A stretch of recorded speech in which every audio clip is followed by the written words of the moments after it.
दिन की जाती है, इस संवेदना को मोदी जी ने समझा है और उसको देखते हुए हेल्थ एंड वेलनेस सेंटर की परियोजना चल रही है। Honorable members, I have received number of supplementaries that indicates our great involvement with health. Pehla Sukh Nirogi Kaya. I am personally aware that Honorable Minister has been to prestigious institutions incognito. I am happy to note he went to Wellness Center also in that style. Earlier also, be it power sector or otherwise, there has been comprehensive response to the questions. Very, very effective and forward-looking. I will not be able to accommodate most of the members on account of the procedural limitation we have.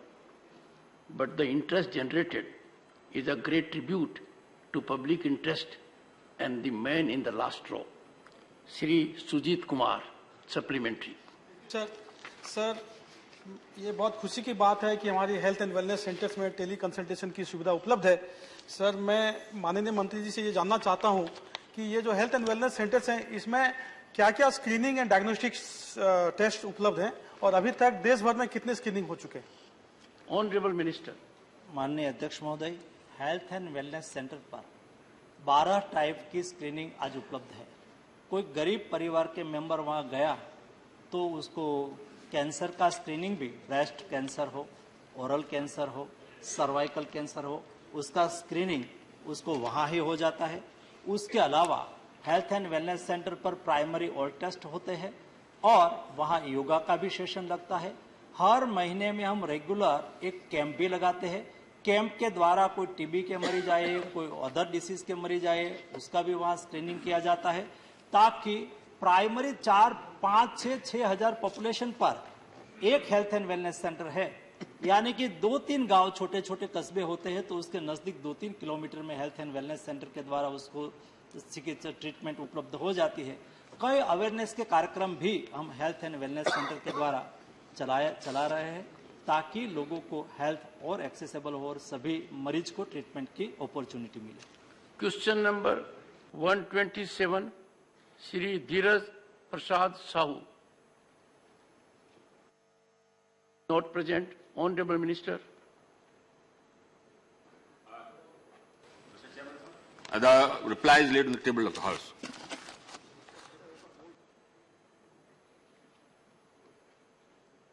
GVL Narasimha Rao, supplementary.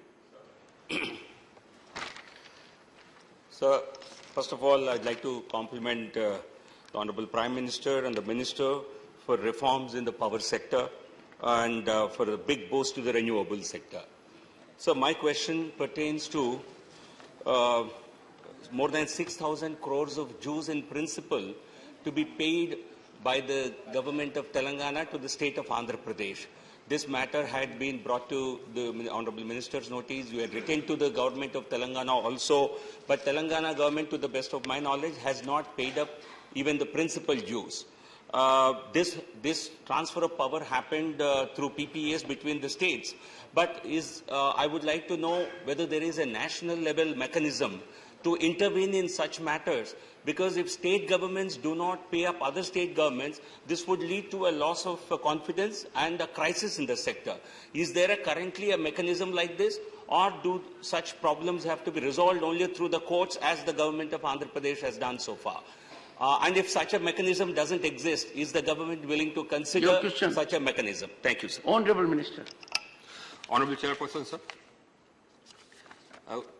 When the reorganization of states took place and Andhra Pradesh and Telangana were bifurcated, at that point of time, Telangana was short of electricity because much of the generation capacity went to Andhra Pradesh.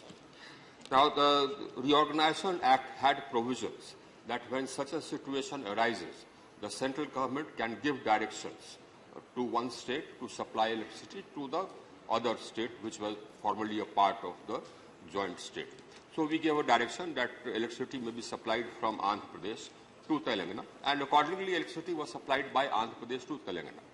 Now, for some period, that payment was made, their payment for the electricity supplied was made, thereafter the payments for electricity supplied stopped. Now, the state government of Andhra Pradesh brought this to our notice. Now, the Act also has provisions for taking corrective action in case the payment is not made or whatever corrective action is necessary. The Act has provisions for that. So, the Ministry of Power gave direction to the government of Telangana that you must pay. The government of Telangana went to the court. The court gave a stay. Thereafter, that stay expired. So, thereafter again we said the Telangana government must pay, but the Telangana government has not paid. Thereafter, we consulted the Ministry of Law. There is a provision under the Act that the central government can enforce its directions. So we have been in consultation with the Ministry of Law, and now we are consulting with the Ministry of Finance for giving a direction to the RBI so that the accounts of government of Telangana can be deducted by that amount, which is to be paid to government of Andhra Pradesh. The government is well seized of the matter, and as is the responsibility of the central government will resolve this matter. Shri V. Vijay Sai Reddy. Sir, Chairman, sir, it is not only 6,000 crores, sir. The amount is due for quite number of years, sir.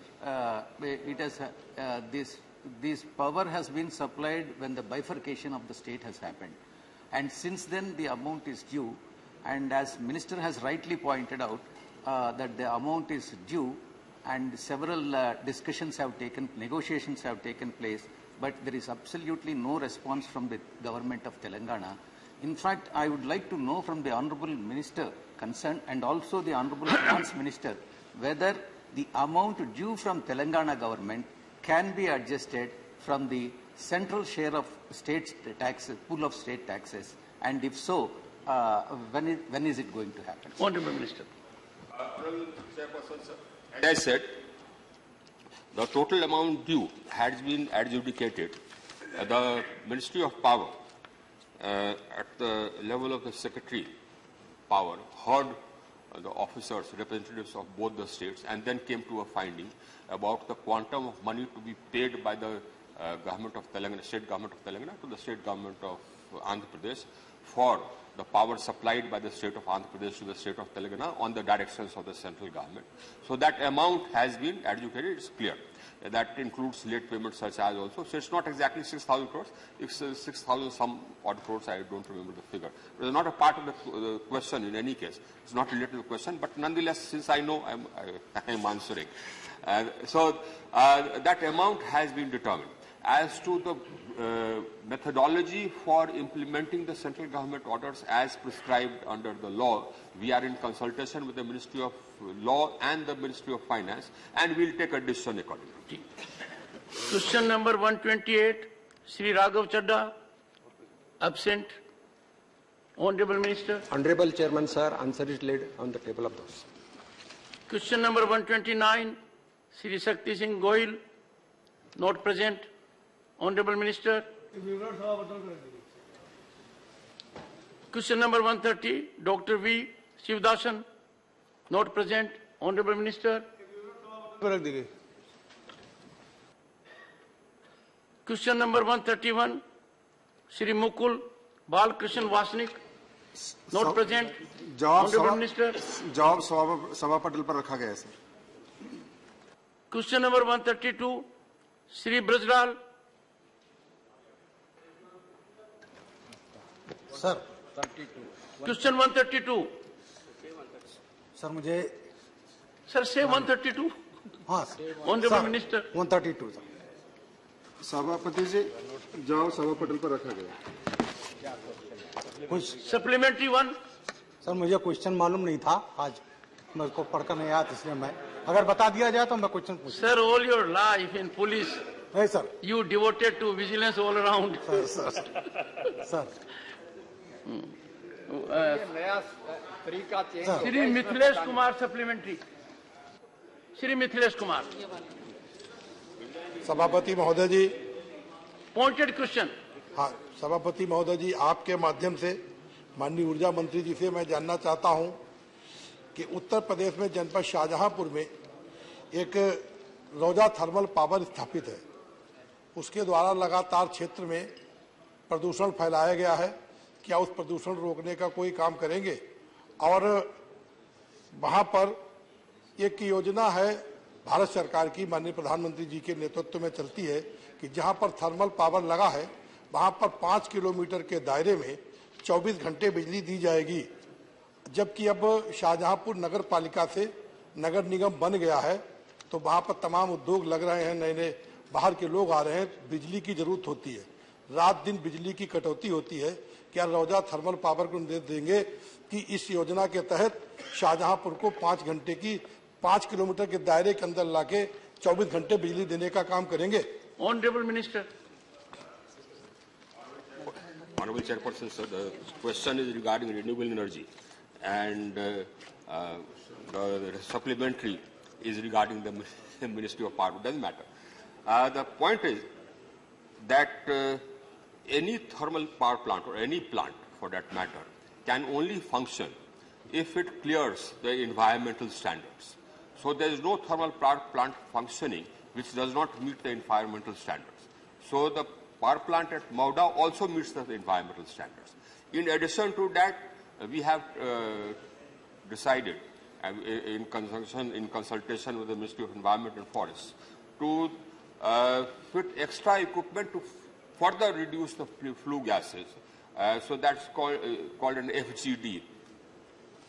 So we are implementing that FGD program, under which we are installing equipment to further reduce the whatever the flue gases emanate. But Maratha, like every other plant, meets the environmental standards. As far as the supply of electricity is concerned, Honorable Chairperson, sir, we have reformed the power sector and we have put in so much capacity that actually now we have more capacity than the demand. And I would like to inform the House that the shortage is gone. I mean, there is no shortage at all. If any disruption happens anywhere, it would be for local reasons. Because we have sufficient electricity. Any state wants more electricity, we can give more electricity. If the local distribution system is a problem, that's the responsibility of the state government. Even to strengthen the distribution systems, under Deen Dayal Gram Yojana, IPDS and Saubhagya, we approved schemes of 2,10,000 crores for all the states. And we gave them money, and we got the schemes implemented. We constructed almost 2,980 new substations, upgraded almost 4,000 substations, added 8.5 lakh circuit kilometers of HT lines and LT lines, gave funds and got installed about 7.5 lakh transformers. We separated agriculture feeders to the extent of almost 120,000 circuit kilometers. So we've reformed the distribution system, and now the availability of power is almost 100%. If there is a 0.1% shortage somewhere, it's because of local fault, so the state government will need to look into that. If any sort of local constraint still remains in any distribution system of any state, we provided for funds under the RDSS, and we have sanctioned funds also to Uttar Pradesh under the RDSS, so they can set their distribution system right. But as far as availability of power is concerned, I mean that availability of power is 100%. More power is required, we'll give more power, and in fact, we monitor the availability of power and the supplies. Apart from 3 states in which we notice some disruptions, in every other state it's 100%. That means whatever is the demand, that demand is being met 100%. So that I have taken note of. I'll draw the attention of the state government to that place, Maratha, and ask them as to why there is disruption. That any local fault they can sort of repair with the money we are giving under the RDSS. Honorable Member Kanta Kardam, supplementary. धन्यवाद sir. Sir मैं आपके माध्यम से पूछना चाहती हूँ माननीय मंत्री जी से कि ऊर्जा मंत्री जी जानना चाहती हूँ कि क्या सरकार उत्तर प्रदेश में नए सौर ऊर्जा इकाई लगाने पर विचार कर रही है? यदि तो क्या उत्तर प्रदेश में कितने सौर ऊर्जा लगाने अब तक लगाए गए हैं? Honourable minister.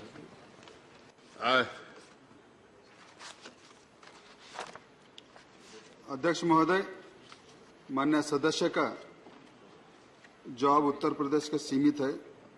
7 solar park, total capacity 3730 megawatt, अभी तक 2066 मेगावाट की कमीशन हो चुकी है इन उत्तर प्रदेश में। Mr. Chairman, sir. The system is that for every state, we lay down under the renewable purchase obligations, which is mandatory, a certain percentage of renewable energy which they have to consume as a part of the total consumption of electricity. So for 23-24, that percentage happens to be about 24.5%. Now, if any state falls short, there is a penalty. Otherwise, they have to buy renewable energy certificates. So Uttar Pradesh is short. That means they have not procured enough as much renewable energy as they should have procured. The system is that we conduct bids, we tie up capacities, and the states have to procure from that capacity. Now, that is not happening in many states. I think Uttar Pradesh is one of them which is falling short of the RPO. Now that the penalties for not meeting the RPO have become more stringent. So my advice to all the states is that they must comply with the RPO. We have made a pledge under our NDCs before the Conference of Parties under UNFCCC that by 2030 we'll have 50% of our capacity coming from non-fossil fuel sources. As a country, we have, we are ahead of the target. We had pledged that by 2030 we'll have 40% coming from non-fossil fuel sources. We achieved that 9 years in advance in 2021. Today, my established capacity on a national basis is 43% of my total capacity. My total capacity is 421,000 megawatts. And my peak demand, incidentally, is just 223,000 megawatts. So my total installed capacity is almost 1.5 times double the peak demand. And the total installed capacity of non-fossil fuel sources is 43.5%. That means almost about 190,000 megawatts is already there. I have another 88,000 megawatts under installation. So that adds up to almost 270,000 megawatts. So as a country, we are well ahead of the target which we had set for ourselves. But particular states are lagging behind. So those states will need to add more renewable energy capacity. Honorable Minister, because of your outstanding performance, I faced a very tough challenge. 2 dealers from my area, they deal in generating sets, and they said, we are getting out of market. So because of your performance, availability of electricity, the heat is being felt by those who used to make cool environment when power was off and generator was on. Question number 133, Shri Dhananjay Bhimrao Mahadik. Sir, question number 133. Honorable Minister. Supplementary one. धन्यवाद सभापति जी। सभापति जी, देश के नागरिकों की आरोग्य चिकित्सा के लिए एक मापदंड तय किया गया है। But honorable member, keep in mind, sir, the honorable minister a while ago had very comprehensively focused on this area. Yes, sir. And I have got a brief reply. No, you got a brief reply, but reply extensively rendered a while ago when he was passing through Jhajjar and went to a wellness center. I have a different question, sir. An incident. So we must believe the honorable minister for his first-hand information. So do you have still questions to ask? I compliment him, sir. Good. Sir, ये एक मापदंड WHO की तरफ से, world health organisation की तरफ से रखा गया है, जिसे 1000 नागरिक प्रति 1000 नागरिक के समय में एक डॉक्टर की आवश्यकता है। सर, क्वेश्चन पे आ रहा हूं। मैं माननीय मंत्री जी का, हमारे प्रधानमंत्री जी का अभिनंदन करता हूं कि ये मापदंड तय करने के लिए उन्होंने कई सारे प्रयास किए और कई सारे कदम उठाए। देश के 500 से ज्यादा जो कॉलेजेस हैं, मेडिकल हो, आयुर्वेदा हो, होम्योपैथी हो, इससे ये मापदंड पूरा करने की कोशिश हमारी सरकार कर रही है। सर, हमने देखा है पैंडेमिक में, फिर भी हमने देखा पैंडेमिक में डॉक्टरों की कमी हमें जानी गई और इसलिए देश में WhatsApp call, video call, zoom call के माध्यम से चिकित्सा की गई और आरोग्य की सुविधा दी गई। मैं माननीय मंत्री जी से यह जानना चाहता हूं कि क्या अभी भी रूरल एरियाज में खासकर इस तरह की सुविधा उपलब्ध है? अगर है तो कितने लोगों को कंसल्टेंसी दी जाती है और इसको पूरा करने के लिए क्या कदम आप उठा रहे हैं? सभापति महोदय, मैं माननीय प्रधानमंत्री जी के प्रति देश के गरीब लोगों की तरफ से और खासतौर से गांव के लोगों की तरफ से माननीय स्वास्थ्य मंत्री जी का आभार प्रकट करना चाहूँगा कि जब विश्व और भारत पैंडेमिक दौर से गुजर रहा था, जब बेटा बाप को खाना सरका के दे रहा था, उस समय एक ऐसी पोजीशन हुई थी कि लगा लोगों को कि हम जाएंगे तो कहीं हम अफेक्टेड ना हो जाएं। इसलिए प्रधानमंत्री जी के नेतृत्व में डॉक्टर मनसुख मांडवीय जी ने ये टेलीमेडिसिन एप्लीकेशन को शुरू किया सर। Thank you. मुझे बताते हुए हर्ष हो रहा है कि ये विश्व की सबसे बड़ी स्वास्थ्य सेवा है, विश्व की विकसित राष्ट्रों को लगाते हुए भी। Thank you honourable sir. It's a good response. मैं जवाब क्वेश्चन नंबर 134। 14,81,384 लोग अभी तक इससे लाभान्वित हो चुके हैं। 5,15,530 का तो एक ही दिन का रिकॉर्ड है sir. Share the information with the honourable तीसरा साहब 2,35,062 जो है ये हमारे हेल्थ प्रोवाइडर हैं। 1,22,215 हेल्थ एंड वेलनेस सेंटर पर यह सुविधा है और 13,240 हब्स हैं और 1,153 जो है ऑनलाइन भी है। मैं महाराष्ट्र के विषय में विशेष तौर से बताना चाहूँगा, सदस्य की चिंता अपने राज्य के लिए होगी कि 57,32,954 टेली परामर्श महाराष्ट्र में अभी तक दिए जा चुके हैं। इसमें ये और अच्छी बात है कि 9,54,833 वरिष्ठ नागरिकों ने ये सुविधा ली है और 31,67,798 जो है महिलाओं ने। तो आप देखिए महिलाओं थैंक यू ऑनरेबल मिनिस्टर को बहुत बड़ा क्वेश्चन नंबर 134 और महाराष्ट्र में 8,764 स्पोक्स हैं और ये हब एंड स्पोक्स। हब बता दूं जैसे साइकिल का धोरा है उसके तीलियां। थैंक यू ऑनरेबल तो हमारा एक हब होता है। Thank you question number 134 Shri Imran Pratap present honourable minister. महोदय, जवाब सभापटल पर रखा गया। Question number 135 Shri Harbhajan Singh present honourable minister. सभापति महोदय, जवाब सभापटल पर रखा गया। Honorable members, question hour is the heart of parliamentary democracy. It allows the person asking the question a rare opportunity to generate information, accountability of the executive.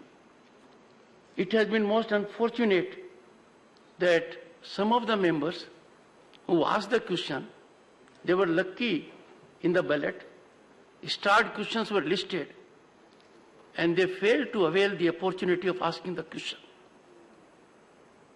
They need to reflect and introspect whether such an approach is justice to their duty.